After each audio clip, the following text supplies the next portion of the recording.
On April 22, 1978, in Kingston, Jamaica, a concert crowd watched something that felt almost impossible. It was the One Love Peace concert, and Bob Marley was on stage at the National Stadium, not just singing, but trying to cool down a country that was boiling with political violence.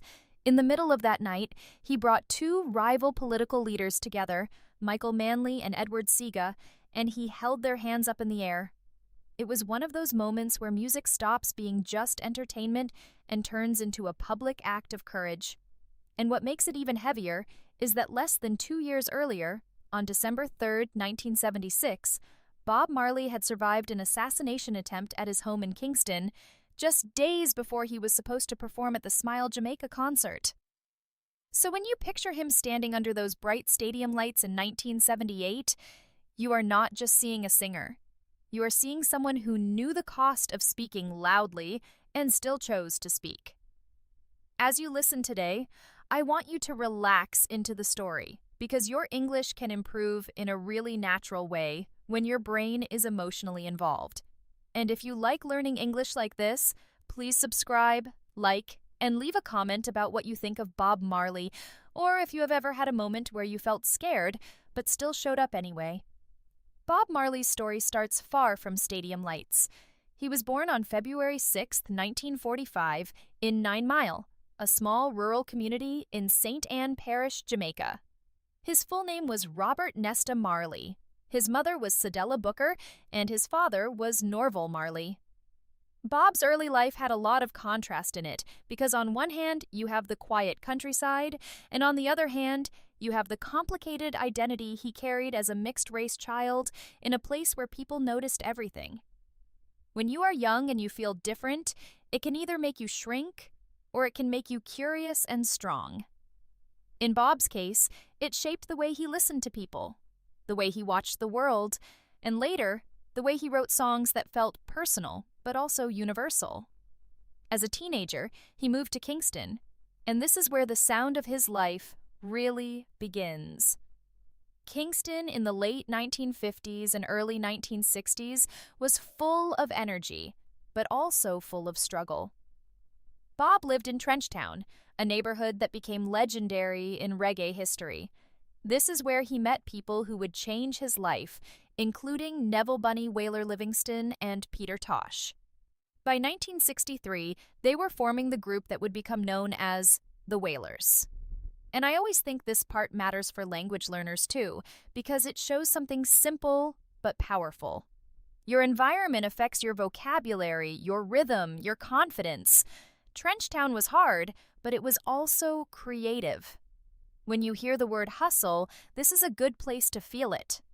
Hustle means you keep moving, you keep working, you keep finding a way, even when life is not making it easy.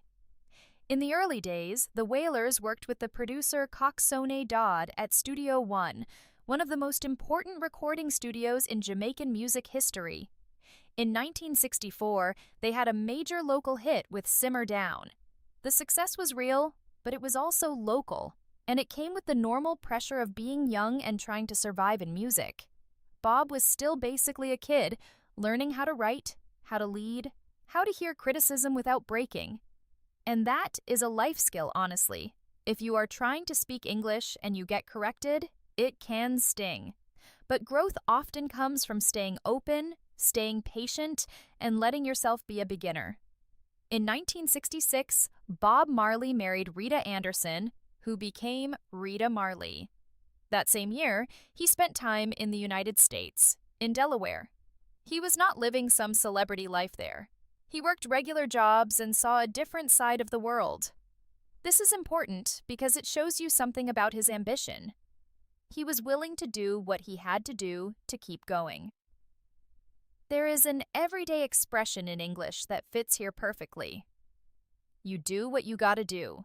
It means you do what you must do, even if it is not glamorous, because you have a goal. When Bob returned to Jamaica, he kept building his sound and his identity, and over time, his music moved more clearly into reggae, with deeper spiritual and political meaning. A huge turning point came in 1972 when the Wailers signed with Island Records, led by Chris Blackwell. This matters because Island had international reach, and Chris Blackwell saw that Bob Marley could speak to the whole world, not just Jamaica. In 1973, Catch a Fire came out, and it was packaged in a way that rock audiences in the United Kingdom and the United States could connect with. That album, and then Burnin' in 1973 as well, helped push the Wailers into a new level of attention. And in 1974, Eric Clapton covered I Shot the Sheriff, which became a big hit and helped many people outside Jamaica start paying attention to Bob Marley's songwriting. Sometimes your breakthrough happens in a surprising way, like someone else holding up your work and saying, "This is valuable." If you are learning English, sometimes you need that too, a teacher or friend who reflects your progress back to you so you can believe it. In the mid-1970s, the group lineup shifted. Peter Tosh and Bunny Wailer eventually stepped away from the band, and Bob Marley continued with Bob Marley and the Wailers, with new musicians and a strong supporting team. This period included one of the most iconic live recordings in his career. In July 1975, a concert at the Lyceum Theatre in London became the live album. And from that, No Woman, No Cry became legendary. London was a major stage for him, and you can feel how his music was traveling, how the story of a Jamaican man from Trenchtown could make people in another country feel understood. That is one reason I love his story for English learners. It reminds you that language is not just grammar. Language is connection.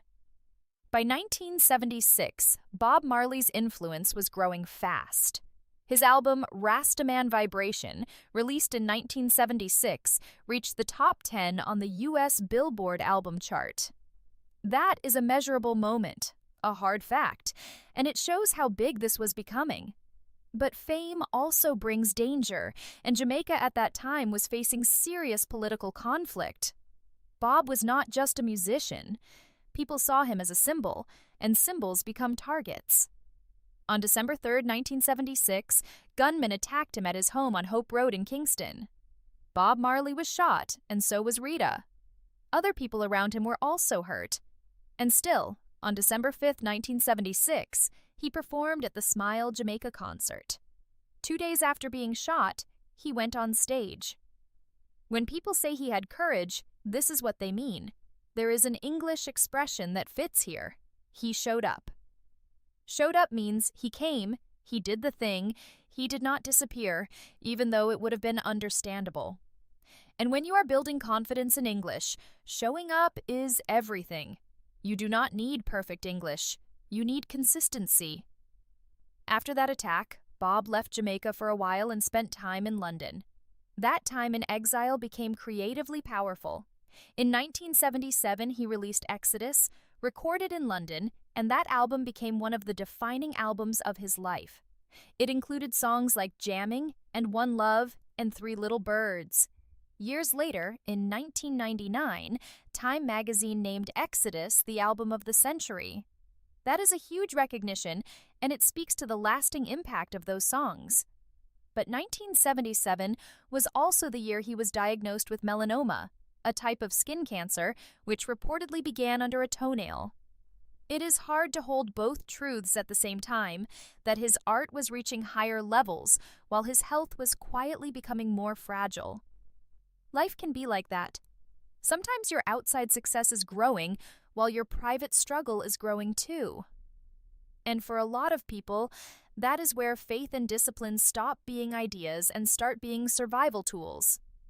In 1978, he released Kaya, and then came that One Love Peace concert in Kingston on April 22, 1978, the moment I told you about at the beginning. Imagine the pressure. He was not just performing music, he was performing hope, in a place where hope could get you hurt. And still, he stepped into it. There is another everyday phrase I want you to feel here. He took a stand. Took a stand means he publicly supported something, even though it was risky. You can take a stand with your voice, with your choices, with your art. In Bob's case, taking a stand did not mean pretending everything was peaceful. It meant pushing people to imagine peace anyway. By 1979, he released the album Survival, which had a strong political focus, including themes of African unity and liberation. And then in 1980, one of his most historically meaningful performances happened far from Jamaica.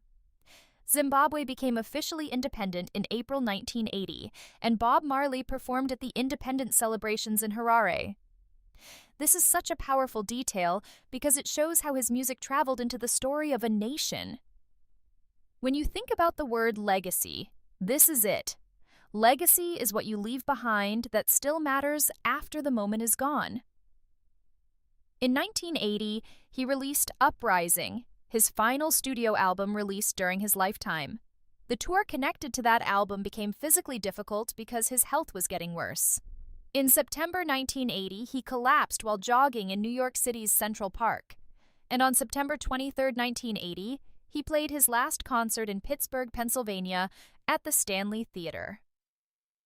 When you know this, the music hits differently. You realize how much he gave while he still could. Some people wait for a perfect time to do the thing they are meant to do. Bob did not. He worked through uncertainty. And I think for anyone learning a language, that is a lesson too. Do not wait until you feel ready. Ready is not a place you arrive. It is something you build by doing. Bob Marley died on May 11, 1981, in Miami, Florida. He was only 36 years old. That number still stuns me because of how much he fit into such a short life. He had a state funeral in Jamaica, and he was buried there, back on the island that shaped him. When someone dies young, people sometimes freeze them in time, like they were never human, like they were only a symbol. But Bob Marley was human.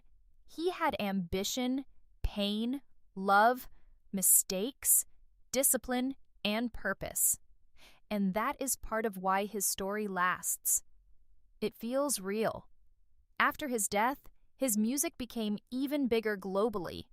In 1984, the compilation album Legend was released, and it became one of the best-selling reggae albums of all time, with worldwide sales commonly reported in the tens of millions. It helped introduce his music to new generations, including people who were not even born when he died.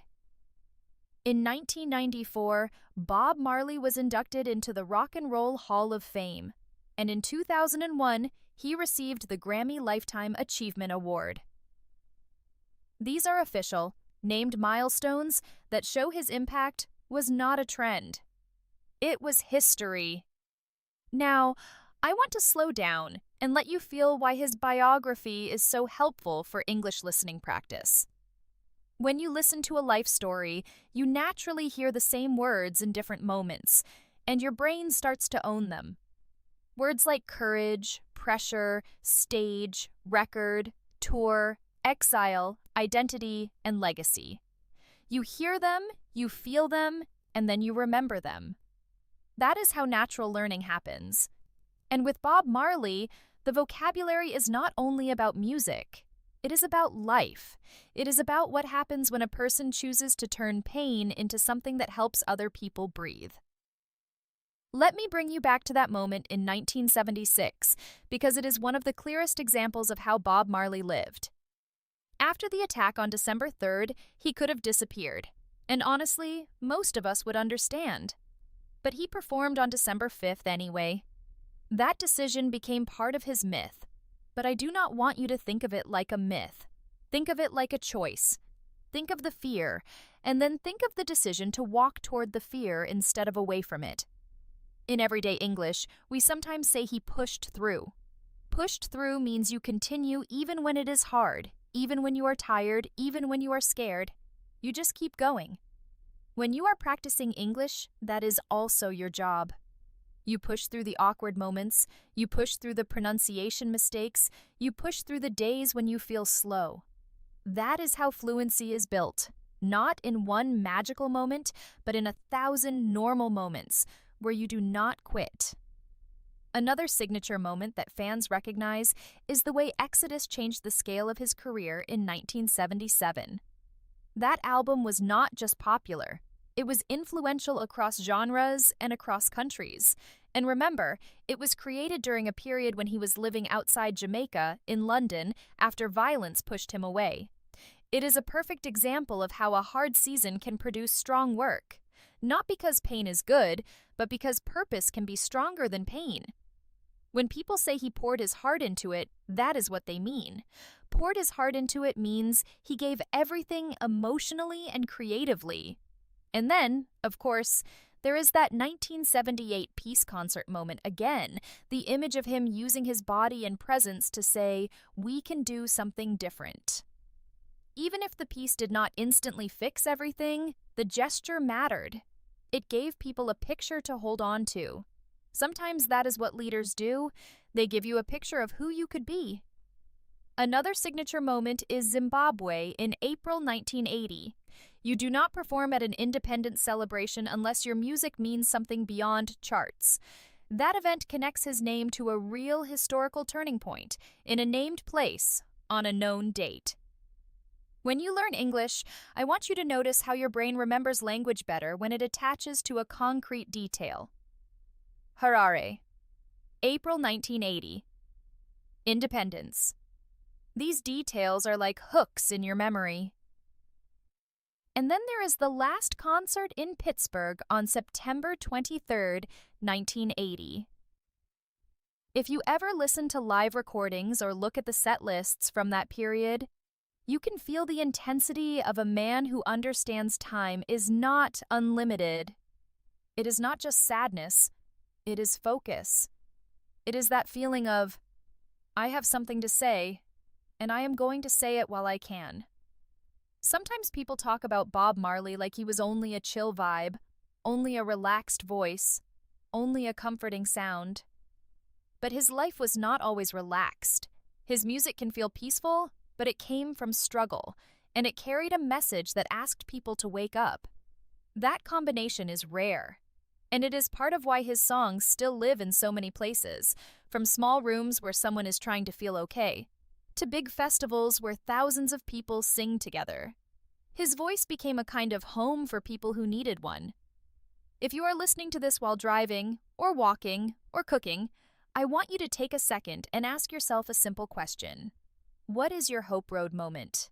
Not literally, of course, but what is that place in your life where you have to decide whether you will keep going, even with fear around you? You do not have to be famous. You do not have to be on a stage. Maybe your stage is a classroom, a job interview, a new country, a phone call in English, a presentation, or even a conversation where you finally tell the truth about what you want. Bob Marley's life is extreme, but the emotional lesson is very normal. Showing up matters, taking a stand matters, pushing through matters. And I also want you to hear something gentle in his timeline. He did not become an international icon overnight. He was born in 1945. His early recording success with the Wailers began in the early 1960s. The Island Records breakthrough came in 1972 and 1973. The global legend level came through the mid to late 1970s, with moments like 1975 in London, 1976 in the United States charts, 1977 with Exodus, 1978 with the Peace Concert, and 1980 with Zimbabwe. That is years of building, years of learning, years of adapting. If your English progress feels slow, that does not mean it is not happening. It means you are in the building years. Now, as we come toward the end of this story, I want to leave you with one more thought that feels very practical. Bob Marley's power was not only his voice, it was also his clarity. He knew what he cared about. He knew what his music was for. And when your purpose is clear, your words get stronger. So if you want to speak English more naturally, do not only study English. Also build your inner message. Know what you like, what you believe, what you want to share, what kind of person you are becoming, because then, when you speak, you are not just translating words, you are expressing a real self.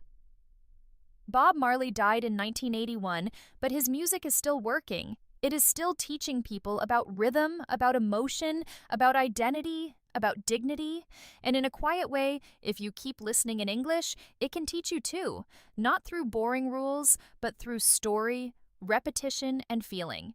So keep going, keep showing up, keep pushing through. And if you want, leave a comment about the Bob Marley moment that stays in your mind the most.